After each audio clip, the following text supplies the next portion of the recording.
Welcome to Khanversations. I'm Muqtadar Khan, your host. And as you can see with us, we have a very distinguished scholar, Dr. Sumit Ganguly, who is the Rabindranath Tagore Chair at University of Indiana in Bloomington.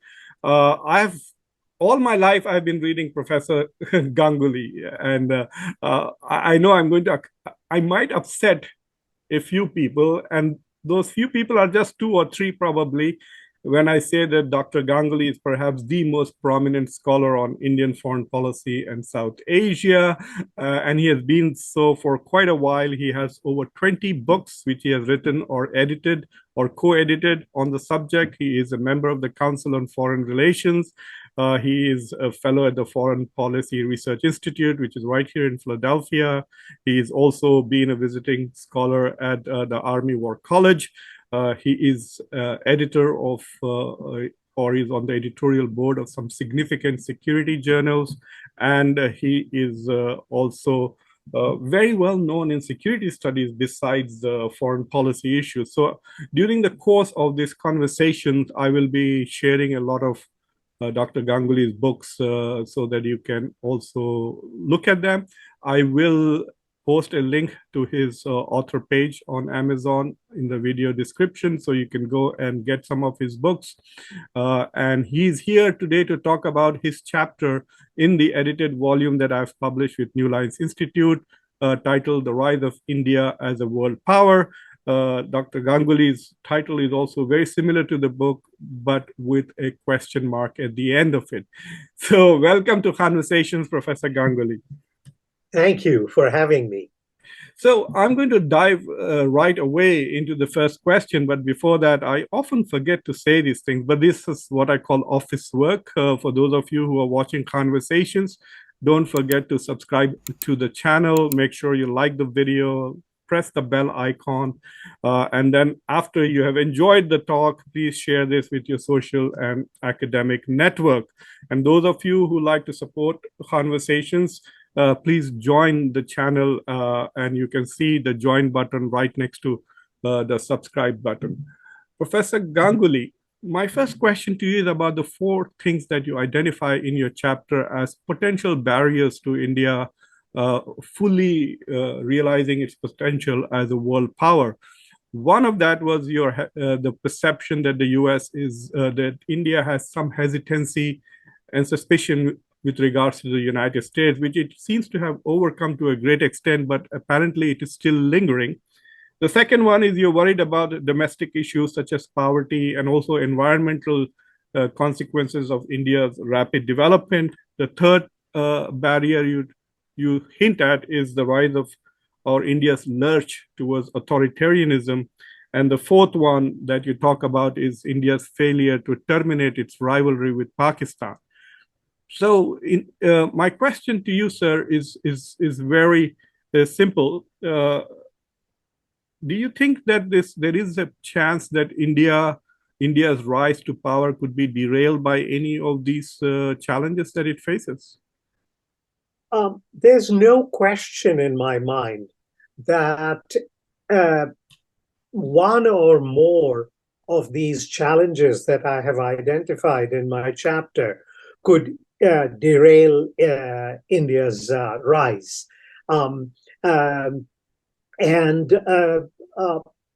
one of the major issues that still confronts Indian foreign policy is its inability to come to terms with the fact that the world has changed significantly since the Cold War, and the US is in a markedly different position vis-a-vis India than it was during the Cold War. And the US is prepared to engage India along multiple fronts, not just security and the rise of China, but it's a multifaceted relationship today and quite different from the Cold War years. And my fear is that India may be losing an opportunity to cement this relationship with the United States, which could thereby facilitate India's rise in the global order. And the hesitation about cementing this relationship could prove to be quite costly for India in the long term. With regards to the lurch towards authoritarianism, you make a very interesting point that not all democracies become major powers, and not all major powers and world powers are democracies. So while you make note of the fact that India is lurching towards authoritarianism, do you fear that that could, at least in the India specific case, derail India's economic and shall we say, political and geopolitical rise? Yes, I believe so, because for all its flaws, Indian democracy provided a safety valve for discontent in India, and discontent stemming from poverty, from inequality, from regional tensions, from religious differences. It always provided this avenue for the expression of discontent, and thereby enabled India to cohere. If India continues to move in this authoritarian direction and becomes a highly centralized, top-down polity, these avenues for the expression of discontent, for expressing unhappiness, will be significantly curbed, and authoritarianism will not be a panacea for the many fissures that exist in Indian society, which have periodically bubbled up. And after all, Indira Gandhi tried this in the late 1970s with disastrous results, and at an enormous social and human cost. And that lesson should be learned by the current leadership of India, which doesn't seem to understand that a centralized polity is not an appropriate form of organization for a country as inherently diverse as India. You know, sir, one of the interesting things that President Biden has been trying to pose is his view of the world as essentially divided into this authoritarian camp and the democracy camp. So, in that context, this emerging geopolitical contest with China kind of fits very neatly with China as the leader of the authoritarian world and the U.S. as the leader of the democratic world. But if India were to become more and more authoritarian, which camp will it fit in? I mean, how could it be pals with democracies and also become more and more authoritarian? Yes, I think there's a fundamental tension there that you have identified. Of course, the US continues to work with various authoritarian states when it finds it convenient. I mean, look at our relationship with Saudi Arabia, which is hardly a model of pluralism and openness and a exemplar of human rights. And yet, Biden has found it expedient to work with Saudi Arabia. That being said,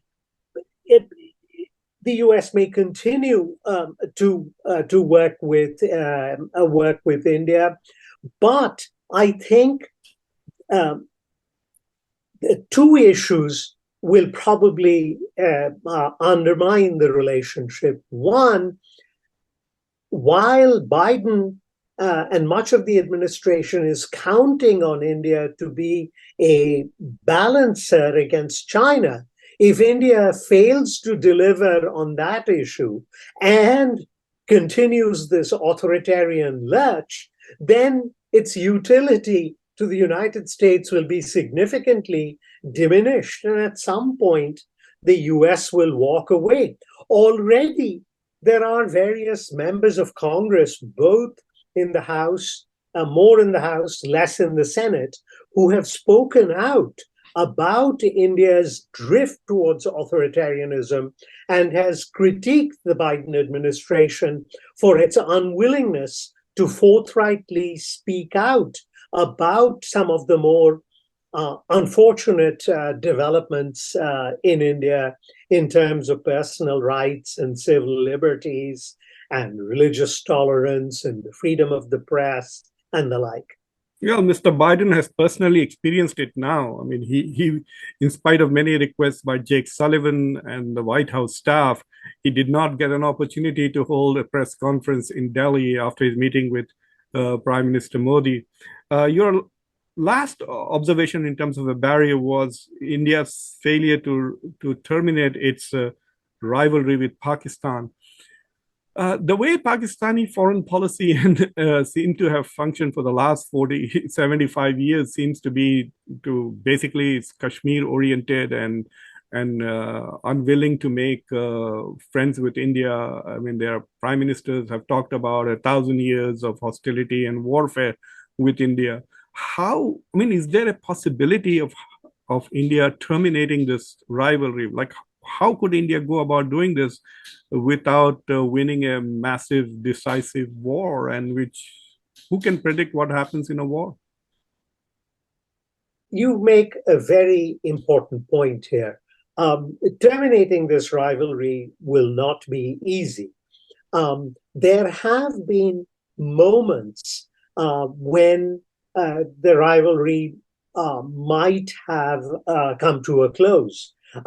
And part of the problem is that India has rarely been able to find a reliable interlocutor in Pakistan.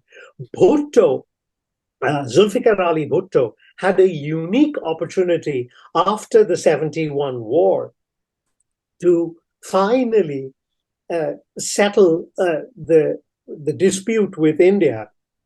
Unfortunately, he frittered away that opportunity. I am not entirely persuaded that General Musharraf was the person who could have delivered. There is a great deal has been written, most of it from the Indian side, about how the two sides had come perilously close to an agreement on Kashmir with this 6-point formula. But an issue that I have raised in my own writing has suggested that did Musharraf have the full-fledged support of all the corps commanders of the Pakistani army who wield a disproportionate amount of power in the Pakistani political system, about their unequivocal support for what Musharraf was trying to accomplish with India. In the absence of their support and our knowledge of that support, I remain somewhat skeptical about whether or not this formula would have actually led to a rapprochement between India and Pakistan. Currently, of course, Pakistan is in a state of complete disarray, politically, economically, diplomatically, and consequently, this is not perhaps the most propitious moment for trying to reach a settlement, because there's no one in Pakistan that could make a credible commitment that any agreement that it reaches with India would be actually upheld and implemented. So I recognize that the barriers to a settlement are extremely difficult from the present standpoint. Nevertheless, I think it is worth pursuing a long-term strategy of a rapprochement with Pakistan, because otherwise Pakistan will remain like an albatross around India's neck.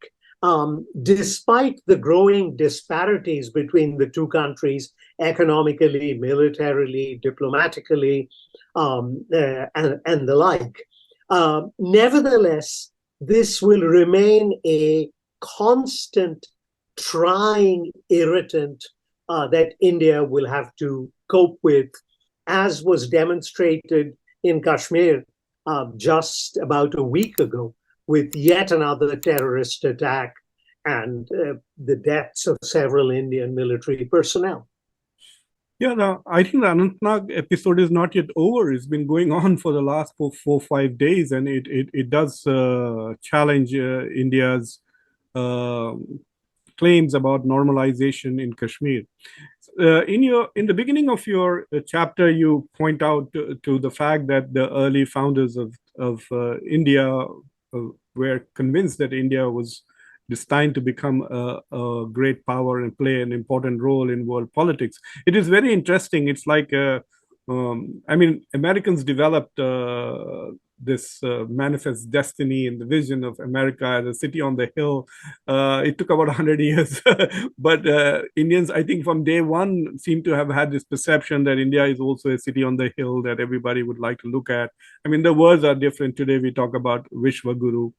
So in that context, you did make an interesting observation about Pandit Nehru's foreign policy, where it was ambitious and was not exactly in, shall we say, correspondence to India's material capabilities. So they were looking for an alternative way of asserting their influence. Do you think that that foreign policy, which was, of course, the stature of Nehru went down a lot after the 1962 debacle, but do you think that was the best approach for a country at that time? And do you think it has had a positive impact for India even today? Elements of that foreign policy certainly were laudable and certainly worthy of admiration. Let me highlight two or three elements thereof. One was obviously Nehru's focus on decolonization. Today, it's almost unthinkable to justify colonial rule. There are a handful of British historians who remain unrepentant and who continue to harp on the virtues of colonial rule. I have little or no use for that palpable nonsense. But Nehru played a vital role in delegitimizing the very idea of colonial rule. In Africa, in Asia, Nehru played a very significant role, and I laud his efforts in that regard. Second, Nehru's unyielding opposition to apartheid in South Africa, which also stemmed from his hostility towards colonialism. Again, a highly worthy cause, and one that, again, I applaud him for. Third, even though he made limited progress in this area, was the call for global nuclear disarmament. In part, it was Nehru's insistence on global nuclear disarmament that led, not entirely, but in part, led to the 1963 partial test ban treaty. There were obviously other factors involved, but he squarely placed the issue of nuclear disarmament on the global agenda, which was not a minor achievement. Fourth, his contribution to UN peacekeeping, a tradition that India, despite changes of government with vastly different ideologies and political orientations, continues to pursue. So I am reluctant to throw the baby out with the bathwater. That yes, there were shortcomings, there were limitations, there were flaws in his policies, but there were also significant achievements. You know, the YouTube channel has the BBC YouTube channel has recently uploaded Pandit Nehru's first ever television interview, which he gave to BBC. And I watched it, and it was fascinating. I mean, to see an Indian Prime Minister take questions from so many reporters, something that we don't see these days. But what was interesting was on the issue of apartheid, he said that you don't understand. I'm restrained by the fact that I'm Prime Minister of India. If I was not Prime Minister of India, I would have been shouting from rooftops my opposition to these practices, to colonialism, as well as to apartheid. So it was very interesting to say that even though he's done so much for those two causes, he thought he would have done more. He was restrained by his role. I think without doubt that in the past history, India's history, we have had four very prominent prime ministers, Pandit Nehru, Indira Gandhi, Manmohan Singh, and Prime Minister Narendra Modi. Uh, I wanted to ask you, if you look at how different they have been. I mean, Nehru's is impacted by the War of 62, Indira Gandhi by 1971, and now we see Prime Minister Modi facing the challenge of China, which has actually, in many ways, violated Indian sovereignty twice already in this term. So, from a security perspective and foreign policy perspective, how do you see these three prime ministers? I mean, Manmohan Singh's biggest challenge was the nuclear test and sanctions which came after that. But with these three prime ministers, Nehru, Indira Gandhi, and Modi, how do you see their foreign policies? Um, I've already made clear my views about Nehru. Sure. Perhaps his greatest shortcoming was his belief that he could somehow reach an understanding or a rapprochement with China, and thereby he brought about in many ways the 1962 debacle, something that he never recovered from. And in fact, by 1964, he had passed away after a second heart attack. Um, uh, Indira Gandhi's foreign policy, contrary to many people, I don't think was that worthy of admiration. She handled the 1971 crisis with considerable skill and dexterity and extraordinary courage. I grant her very high, I give her very high marks for handling of the 71 crisis. But overall, her foreign policy was not that imaginative, nor did it really significantly boost India's standing in the world. In fact, if you think about her legacy, and you think about India at the end of the Cold War, one is reminded of the work of a colleague of mine, Ramesh Thakur, who wrote an important article in Foreign Affairs, where he said that India was neither wealthy nor principled nor important at the end of the Cold War. I'm paraphrasing the title of the article, but that was the import of the article. And in large part, that was Mrs. Gandhi's legacy. India hardly had any friends worth the name, with the possible exception of the Soviet Union and Vietnam. India was really a non-entity in world affairs at the time the Cold War ended. And it is to the credit of people like Atal Bihari Vajpayee and also Manmohan Singh that they managed to steer a very different course faced with the shock of the end of the Cold War and the dissolution of the Soviet Union. I give them, both of them, very high marks for fairly deftly negotiating a very different world, improving relations with the United States, opening up India's economy, inviting foreign investment, reaching out to Southeast Asia which India had completely neglected during the Cold War, building a new partnership with Japan. All of this really happened under Vajpayee and Singh, and both of them deserve considerable credit. Modi has been extraordinarily active in the realm of foreign policy and has built upon many of the relationships that had started under Vajpayee and Singh.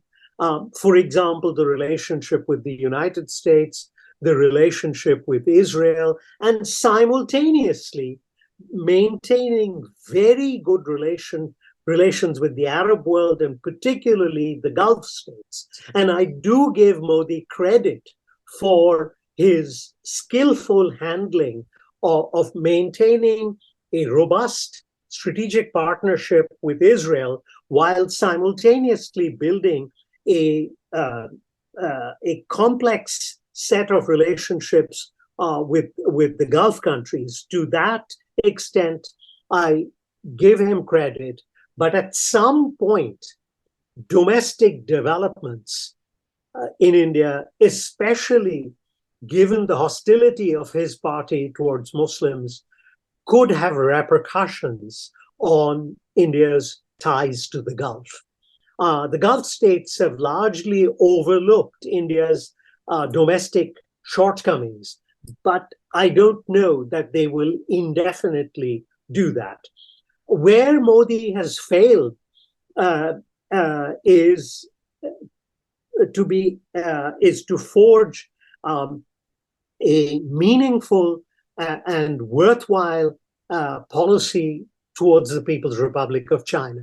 For all his bluster, the Chinese have run roughshod over India, as was demonstrated in the Galwan Valley. And in this regard, both he and Manmohan Singh made a fundamental error.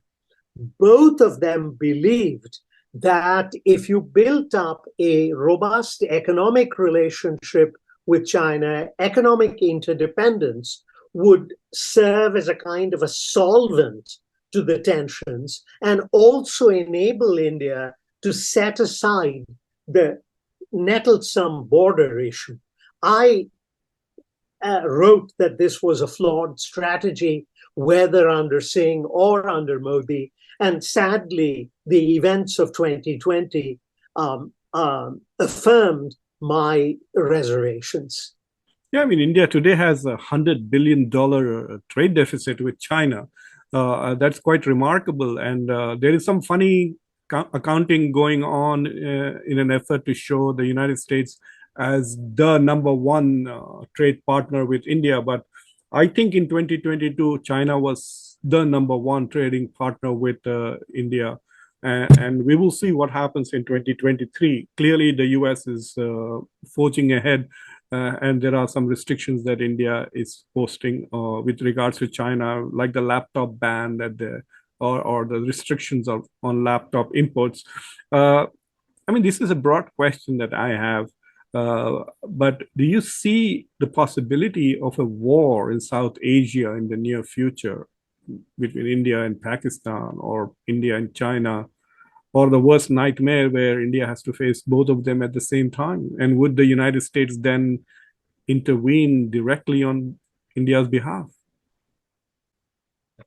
The last question is the critical one, and it's one that vexes the minds of many Indian decision makers who persistently raise this issue about the reliability of the United States in the event of a conflict with China. Here, I'd like to remind people, many of whom have forgotten, that in 1962, the US did come to the aid of India and, in fact, maintained a security relationship with India until Kissinger's efforts to court China, when Kissinger basically put an end to that security cooperation around 1971. Because of his outreach to China, and he thought India was dispensable at the time. And in a crude realpolitik sense, yes, India was dispensable. And Kissinger could care less about whether India was a democracy or its internal arrangements mattered little or nothing to him, especially given his utterly ignominious role during the East Pakistan crisis and the genocide in East Pakistan. And if you remember, his comment about all Indians was also quite revealing of his attitude. Oh, most definitely. And these views were reinforced by the almost criminal-minded president, Richard Nixon. Yeah. The two of them were contemptuous of both Mrs. Gandhi and India, and the declassified U.S. documents reveal that that Nixon used unprintable language when talking about Indira Gandhi. But to return to the heart of your question, not only in 1962 and beyond, but also during the Doklam crisis of 2017 in Sikkim, when China was engaged in road building activities in a disputed area. Sorry, not Sikkim, Bhutan. Yeah. And where India came to Bhutan's assistance, the US provided real-time intelligence to India using satellite imagery and did the same thing during the Galwan crisis. And consequently, I am a little more sanguine about the US willingness to come to India's assistance in the event of yet another crisis with China. The likelihood of a crisis with Pakistan, I think, is quite small at the moment, given the significant military disparities between the two countries, and secondly, Pakistan's internal disarray. So I think the likelihood of Pakistan going anything beyond these periodic pinpricks through the use of proxy terrorist forces in Kashmir, I think it's highly unlikely that any of these incidents will spiral into a wider conflict. So the possibilities, I think, are rather small. I worry much more about the PRC, especially under Xi Jinping, who, despite domestic problems and an economic downturn in China, seems absolutely relentless in not only confronting India, but the United States. And thereby, I have a much greater fear that Xi Jinping might make a gross miscalculation along the border and thereby lead his country into a war with India. And where I think I've spoken of the military disparities between Pakistan and India.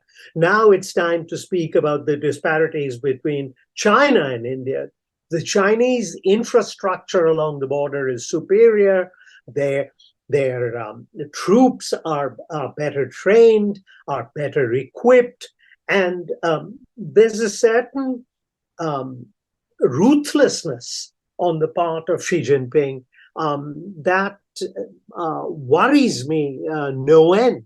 And I'm not sure that India has the requisite military intelligence and infrastructural capabilities to cope with a significant Chinese onslaught. So I'm sure you read Ashley Tully's article in the Foreign Affairs, in which he seems to imply that what India wants from the US is, look, if we are attacked by China, we definitely want you to come in and help us out. But if you get into a fight with China in Taiwan, there's a pretty good chance that we will not come to your aid. So given this perception, do you think that the United States will be giving Indians assurance to that that no matter what, if you get into a conflict with China, we will help you out. But there's also this issue of who provokes the conflict. You see, in the last few months, there have been lots of statements coming out, including from the defense minister of India and some military generals, this Hindutva-related rhetoric about taking back POK. And then this whole talk with regards to China, that people in India seem to think that China is finished economically and militarily, it is nothing, it is shallow, etc. So this perception with, shall we say, domestic-oriented statements which are irresponsible, India could trigger a conflict with China. And would the US then still support India? Yes. There have been statements in the recent past from high quarters in India which are needlessly provocative. The notion of seizing all of Kashmir by force is frankly laughable, because that could provoke a wider war with Pakistan, because Pakistan is not going to stand by and watch this happen. And furthermore, I think the global community will look rather with a jaundiced eye towards India if India were to embark on such a reckless enterprise. And the notion that China is faced with an economic crisis that will immediately diminish its capabilities, particularly military capabilities, borders on the laughable. Yes, there is an economic downturn in China. China is faced with the burst of a major housing bubble. It could possibly even go into a recession. Its access to certain markets has been curbed largely because of its own behavior. But it has an economy that is 6 times the size of India's economy. Its innovative capacity in certain areas is now challenging the United States. It has important components of a global supply chain. And let's not wish these things away. This is silly nationalist rhetoric on the part of India, especially as the 2024 elections approach. But these claims are not based in reality. And one needs to be suitably cautious and circumspect about these things. China remains a formidable power, however diminished it might be in the wake of COVID and economic mismanagement and overstretch. It nevertheless remains a significant and formidable adversary, and it would be extraordinarily risky and foolish for India's leadership to think otherwise and to score political points with an eye cocked on the 2024 elections. Professor Ganguly, thank you very much for your candid answers to the questions and very thoughtful analysis of the situation. I think that going forward, we are going to see some major developments in the region. I have a pet theory that I want to bounce off you as my last question.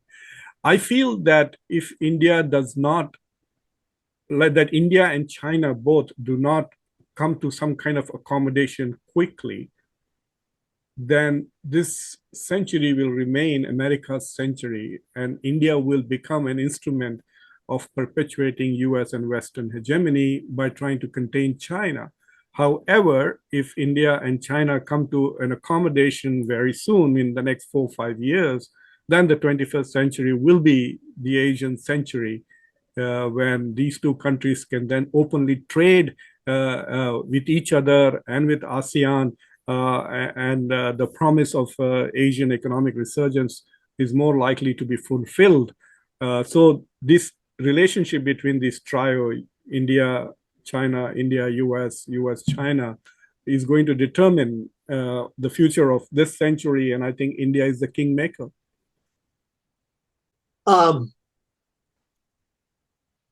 problem is that I don't see any possible resolution in the foreseeable future to the Sino-Indian rivalry, primarily because China will not visualize or see India as an equal. They see India largely as an upstart, and India needs to be kept confined to South Asia and not rise anywhere beyond South Asia and extend its influence across Asia and beyond. And consequently, the possibilities of a breakthrough or a rapprochement or any kind of meaningful understanding between China and India is extremely unlikely. And in fact, this is exactly the argument that two colleagues and I have just made in a book that came out in July on the Sino-Indian rivalry. We see the rivalry as fairly deep-seated and deeply rooted, and China's unwillingness to accommodate India will be the determinative factor in Sino-Indian relations for looking over the immediate horizon. Well, thank you very much, Professor Ganguly, and congratulations on this book and the other one that you were, which I will be sharing with my viewers. And for those of you who have watched this very interesting conversation, please subscribe to Khanversations if you have not already done so. Like the video, press the bell icon. Do join the channel if you can. Until next time, then I'm your host, Muqtadar Khan. Be happy, be peaceful, and thank you very much, Professor Ganguly. Thank you again for this opportunity.